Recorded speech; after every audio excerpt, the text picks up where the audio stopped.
Alors, nous avons découvert au Burida que pour la nomination de la DG déjà, il y a du faux qui a été fait. Il y a eu, pour l'appel à la candidature, selon nos textes, c'est le ministère de la Culture qui doit prendre un arrêté pour fixer les modalités de la sélection du DG. Alors, cet arrêté, il est là. C'est l'arrêté 004 du 05 2016. Alors, au Burida, ils ont plutôt fait un avis de recrutement au sein du Burida pour demander à tous les postulants de venir déposer leur dossier au secrétariat du président du conseil d'administration.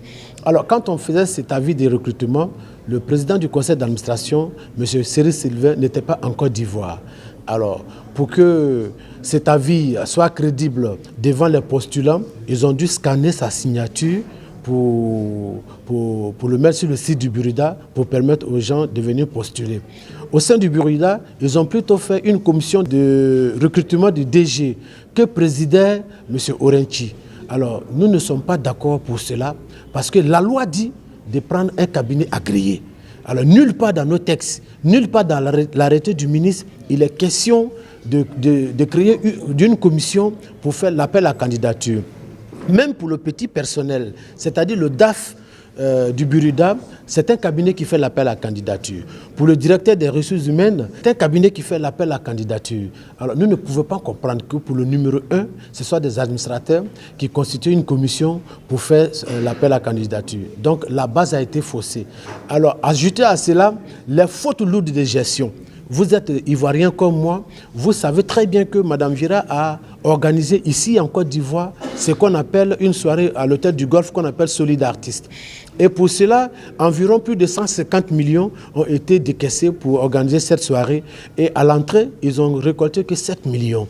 Alors c'est pourquoi vous allez retrouver des artistes comme Dandema, comme Alex, comme moi-même, comme Décoté, comme Tao, comme Guy de Fer, comme Tian, etc. Vous allez retrouver des artistes avec 8 000 francs comme droit d'auteur, 10 000 francs comme droit d'auteur. Et ajouter à tout cela, le Burida a été redressé 2 fois par les agents des impôts. Voilà. Alors que sur nos droits d'auteur, les impôts sont prélevés. L'argent va où? D'accord. J'aimerais revenir sur un point qui concerne les finances. Oui. Vous affirmez que Mme Vira est coupable de malversation. Oui. Alors qu'en août dernier, après les accusations de Patsako, oui. Il y a eu une réunion au niveau du ministère au cours de laquelle le ministre et Mme Vira ont produit des documents à la presse prouvant qu'il n'y avait pas de malversation. Pourquoi donc cet acharnement? Pourquoi revenir sur ce point? Avez-vous les preuves de ce que vous avancez? Quels documents ont-ils montré à la face de la nation que Mme Vira n'avait pas fait de malversation? Moi, j'ai montré un document au ministre, c'est-à-dire les FSAC qui ont déclenché cette affaire dont Patsako en parlait. Les FSAC, le Fonds de soutien à la culture.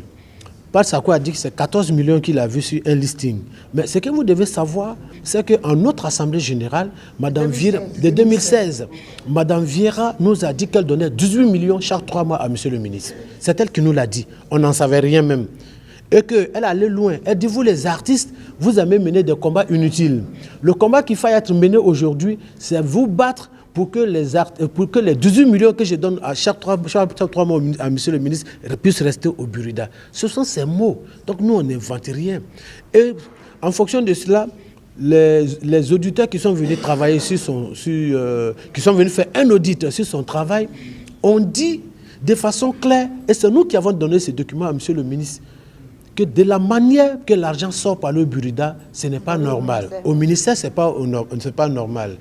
Souvent, elle donne de l'argent main à main au ministère de la Culture. Ce n'est pas normal. Ça ne respecte aucune norme de bonne gouvernance. D'accord. Et vous avez fait aussi signer une pétition pour réclamer le départ de Mme Vira. On apprend. Ben oui. Vous êtes attaché les services d'un avocat. Quelle est la prochaine étape de votre lutte? On veut faire les choses de façon légale. On a d'abord saisi le conseil d'administration avec une lettre. On a envoyé aussi un courrier d'information à M. le ministre. On a envoyé un courrier à la haute autorité pour la bonne gouvernance avec toutes les preuves que nous avons. On a aussi envoyé un courrier à l'inspection générale d'État avec toutes les preuves. C'est pourquoi vous avez constaté que malgré tout ce que nous dénonçons sur les réseaux sociaux, nous n'avons jamais présenté les preuves sur les réseaux sociaux parce qu'on fait un travail sérieux. On a déjà déposé dans la main des autorités compétentes de ce pays. Voilà. Qu'attendez-vous de l'Assemblée générale extraordinaire du 28 septembre prochain? Ce que nous attendons de l'Assemblée générale du 28, que les artistes d'abord parlent de la même voix. Voilà, parce qu'aujourd'hui, il y a beaucoup de mangances au sein de la grande famille des artistes. Ils sont en train de créer des petits groupes, ils sont en train de donner l'argent des artistes aux artistes pour pouvoir les corrompre, pour nous diviser sur le terrain. Ça ne passera pas. Pour une fois, les artistes de Côte d'Ivoire vont parler de la même voix pour dire que voilà, il y a la loi qui est là aujourd'hui, il faut l'appliquer, l'article 37. Et nous n'allons pas reculer devant cela. C'est ça. Voilà. Donc nous partons à l'Assemblée générale pour parler de la même voix et pour prendre la décision qui sera bien pour nous.